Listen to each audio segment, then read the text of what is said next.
Olá, bom dia, boa tarde ou boa noite.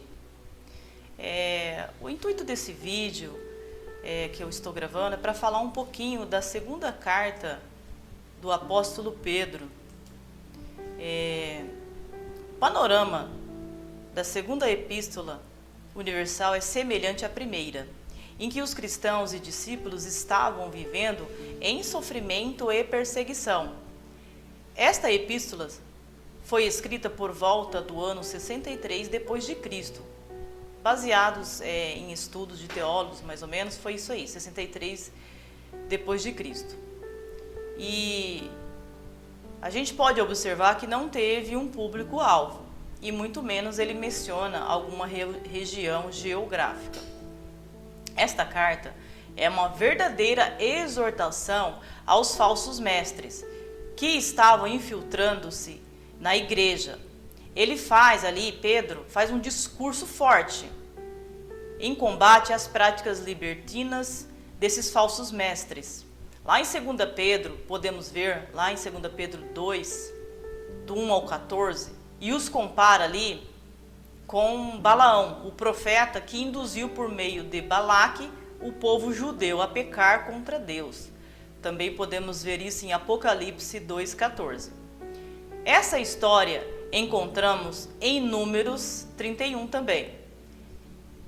Ali ele dá aos seus leitores as características para identificar esses líderes, como, por exemplo, fazendo o comércio do povo com palavras enganosas, suas paixões mundanas, seguem a própria carne, são vaidosos e arrogantes e falam mal das autoridades espirituais, como, por exemplo, falaram mal dos apóstolos, ou seja, abandonaram a prática da verdade.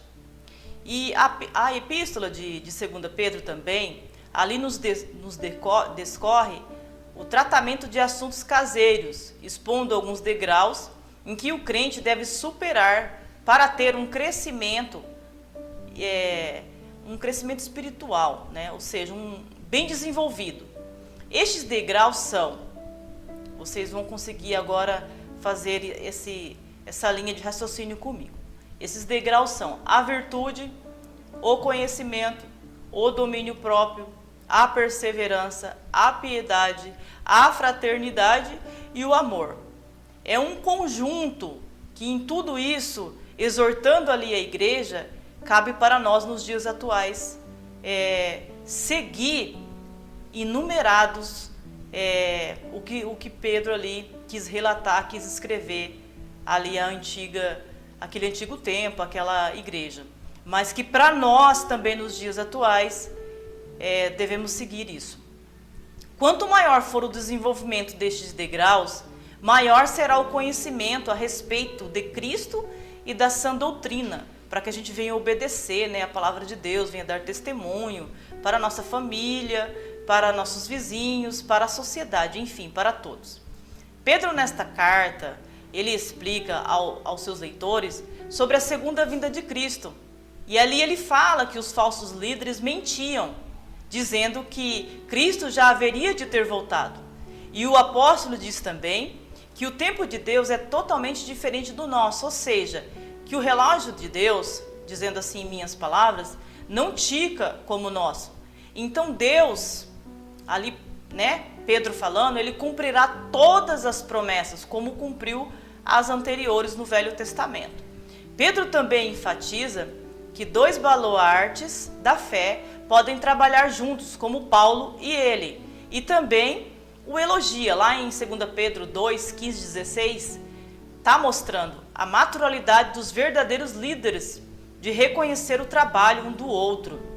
Como o tema em destaque diz, a verdade de Deus e o falso ensino dos homens nos faz revermos certas doutrinas impostas por líderes religiosos, como algumas teologias modernas que relativiza o pecado. Vamos lá, para que você possa entender. Relativiza igual desconstrói verdades pré-determinadas acreditando que existe outro ponto de vista, ou seja, saindo fora do ensinamento bíblico, saindo fora dos ensinamentos de Jesus.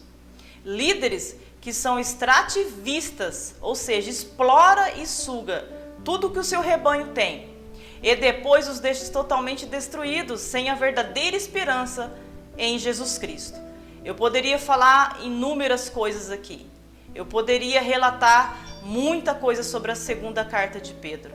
Mas aqui eu acho que na linha de raciocínio, quem for ouvir, o meu professor ou qualquer outra pessoa, amados e amadas, entenderão, né, que o propósito da carta de Pedro é advertirmos que devemos ser mais amáveis um com o outro, não aceitar falsos mestres dentro da igreja, não aceitar ensinamentos fora da palavra de Deus, enfim, seguir a palavra de Deus, como de uma forma com sabedoria, pedir a Deus o entendimento para obedecer os mandamentos, obedecer a Deus, não estar falando mal um do outro, não estar julgando as pessoas, não estar falando mal do seu líder, apenas perseverar em amor, perseverar em oração, em fraternidade, igualmente ajudando aqueles que precisam.